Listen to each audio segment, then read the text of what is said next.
maanta oo ay taariikhdu ahayd 16 bisha 7 2021 waxaa degmada Guraceel ee gobolka Galgaduud ka dhacay aroos ka duwan aroosyadii hore kaas oo baal dahab leh ka galay taariikhda iyo sooyaalka degmada Guraceel. waa maalin aan la hilmaami doonin, waa maalin ay farxad la ilmeeyeen indho horay ciil iyo calooliyo u ilmeeyay. hambalyada la dhaafin daawade siina sheergaree muuqaalkan.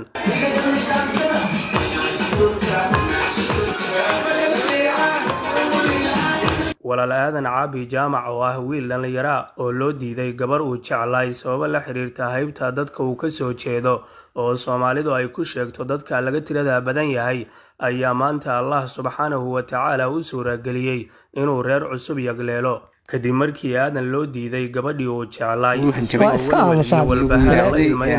oo uurka ka gubanayo laana wax la qaybsado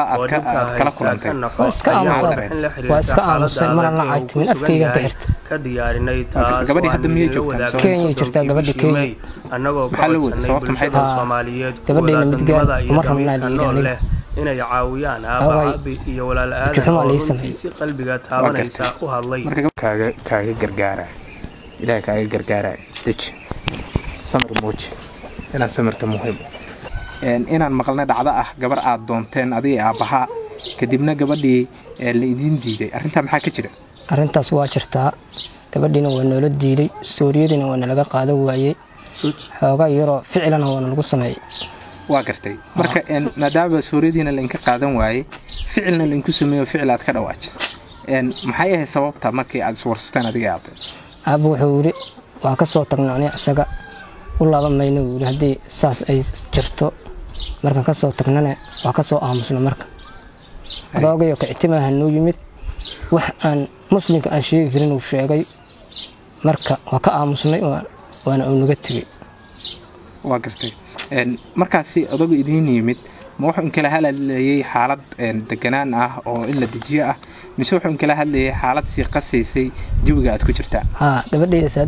saad guursato wuri aniga waa ii hanjabaadiis marka maxaa kamid ah hadaad qabto wuri ada god inaad u hoyay waa arrin alle raali ka ahaaye waxaa markiiba ka damqaday oo jawaabo kulul ka bixiyay Soomaalida ku kala dhaqan dunida dacaladeeda waxa ayna hiil iyo hooba ku bixiyeen sidii aadana loogu raadin lahay bedel qayr qabo waxaana wakiil ka ahay dadkaasi dad ku sugan degmada Guraceel raacaad jaamac waxa u gurmaday markii kiiskii dhacay in gabar loo diido dhalinyaradii magaaladan joogtay waxay bilaabeen ololaha ah in kiiskaas aan diidno laga dhiidhiyo dadkiina la kala gaarsiyo leeyahay arrintan sax ma aha maxaa ka qaban karnaa ilaahay wuxuu ka tibay in dad kale muxsiniin oo dawladda kala jooga oo halkan maanta alay waa mahadsantihiin gabar Mareykanka joogta iyo gabar Ingiriiska joogta ay qayb ka yihiin dadka taakuleynta ka qayb qaatay iyo dad inta fadhiya oo hadda qayb halkan ay nagala joogto ehelka uu aadan ka dhashay oo aad uga xumaaday arrinta wiilkooda ku dhacday ayaa siiyay gabar qalanja oo lagu magacaabo Xamdi Cabdulqaadir Cabdi waxaana walaalay islaamka waxaana loo walaaleeyay Maxamuud Gudnaweyne oo xalka ka dardaarmay waxaana walaalay dhaqankii waxaan rabnaa dhacdada xanuunka badan oo qalbiyada reer Guraceel ku jirta in markaan kadib la ilaaliyo waxaan ka codsanahay reer Guraceel dhammaan wixii ku dhacay inay cafiyaan kuwa dhintana ay u cafiyaan kuwa noolna ay u cafiyaan oo su'aalaha يوم القيامة اللي سويدينا إلهي أوسن كل من ذاتك إذا يعني شرفتنا تري كود أنت يكون رول بنا أسكع في سان وعد سنة يا أنا الشخصي أنا هنو وعفيي أنا هذا تابتنا مرحبا لكن تقشب بدني له حارب الداوود إلى سوينا ما هني أنا كفى لي هذا مرحبا وهاي على مشاس يركز ودقيقة أنا الجامعة واللي عابي كلمة سعودة مركب تلك إلك درسك ولا لا بدر شيء تلا arooska cusub ee aadan ayaa waxa ka soo qayb galay xildhibaano wasiiro ka tirsan dawlad goboleedka Galmudug sidoo kale waxa ka soo qayb galay bulshada qaybaheeda kala duwan sida culimada deegaanka dhalinyarada aqoon-yahanada iyo cuqaashaba intaba gabdhaha ugu siiya wiilasha ogaadeen garabkiina وسود دوان السود دوية وأنا كفر جدي كنا سمر كنا وميرة الله وصل اللين سمر كنا وميرة واحد بدنا سو سمر واحد بدنا من السوق القلتي هذا يهدي شوكته عير مك جود به هذا كل ما مك جود واحد في جرت ما لا جود ما بس جود ما وحربنا جوك إسلام كم ضد دينته كل ما إن لقطن بيوتهم بيودا وأن لين قبل مجيو وأن لين اسقف ماهن وحاسحون أهل الشيء وقف أهل الدين وقف إلهي أي كم وقت عبادة السي وقف قبل هذه الكرسي إلا السؤال هو أنا إلى موقتا وأنا قدام بابي مركب وحان إذن لأنه هو راليال maalintii maxamed siyaad bare oo dhintay dowladnimada qaatay ceelka ceel hafreed la oran jiray ay u fariisteen reer ayaan le u deejeen waxay codsadeen reer guureed in loo soo gudbiyo reer guureedkii baa hadlay in calaweyna hadlay 60 nin aa fadhiday oo culmo iyo saraakiil ah in calaweyn markuu hadlo wuxuu yiri aabba ku hooyaha labadii odayna isku hooyaaheen maadeernay ahaayeen 6 iyo 7 oday oo hadda aan soo marnana aan joogno maxaad gaar ah noo qabaydaa saastii loo dayay maxamed cali calweyne indhiya samir waa laga warqabaa markaas kadib aan talistaagaalaya indhaha gacanta ka mariya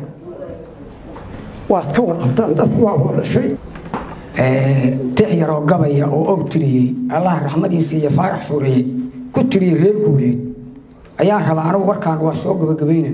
gabagaas wuxuu yiri haddaan ahay codkow yiri ninkuu ciidda kala gaaray haddaan ahay ciraab gabay ninkii calanka loo saaray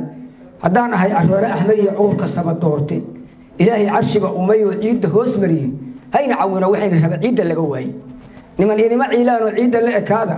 carna maalintii la ina yira cudul libax yeesha haaduu ku bilaabo wuxuu yiri ilaahay har cadaade iyo hamiinkii kala soocow إلهي هر عدادي همينكي كلا صوعو إلهي هقل روبه إلهي هقل روبه إلهي هقل روبه هق أبارك دايو إلهي حب آدن حي نور كأبورو حنقات كأدوية أدنى هوس وقهر وهل وجود عينا يوركي أو كهلي هدي ربدور حسن موسى ولا قعر ودن كي عال عدا لقى عرري مركي لقى عرري ويري ورساري هل من مكان سالك كيري وحلا وحي بحي الله يروج عال عدا ما يلاهي أنجا دينتين الإسلام كامل دكتي annagana intaasan ayidayna reer guriceel raaliyan ka nahay siday ugu istaageen siday isaga diideen kala sooca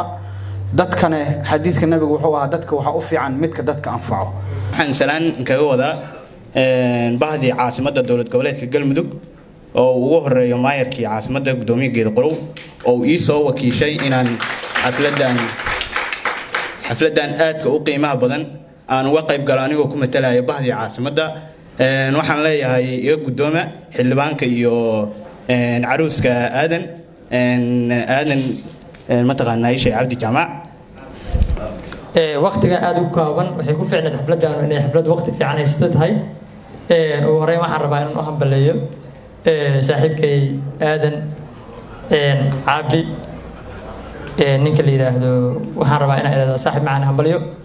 waxaan kugu hambaliyeynayaa guurkaada iyo noloshaada cusub oo kugu hambaliyeynayaa haddii ilaahay yiraahdo waxaan rajaynayaa haddii ilaahay yiraahdo adiga iyo walaasha in ilaahay isu keen calfo awlaad qayr qabtana ilaahay inay kala siiyo ayna noqoto midii ku kaa bogsiileed wixii dhibaato ah soo martay haddaan xafladda gunteeda iyo aado falkii dhacay walaalkeen ku dhacay reer galmudug iyo reer gurceel qaas ahaan ay ka dhiga qaadeen waxuu ahaay wax qof walba oo insaan ah oo damiir leh qalbigiisa saameynaya guur taariikhi ah aniga markii xal la sheegay aadan ayaa aroosayo wallahi aad ayaan u farxay in arooskiisa ka qayb galana waxay igu noqotay maaragtay wax cajiib ah ma aanan filaynin qof walba nasiib badan ayaa aroosyada noocaas ah ka qayb galo waan ku faraxsanahay markii hore waxaan u hambaleynayaa aadan iyo marwadiisa xamdi qof nasiib leh ayaa helo nin maaragtay jaceelka wax ka yaqaan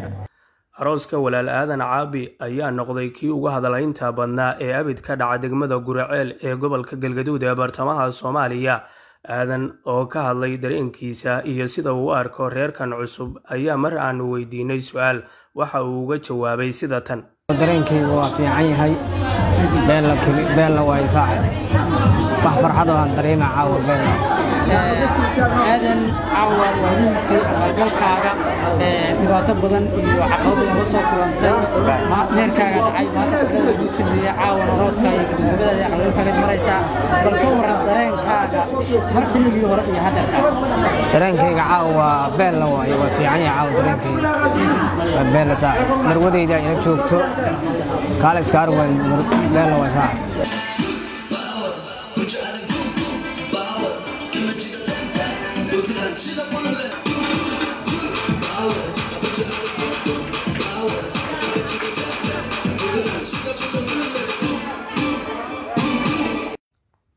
weli waxaana ku guda jirnaa reynraynta iyo tamashlaynta arooska aadan waxa uuna si qurux badan oo farxadii ku dheehan tahay uu geystay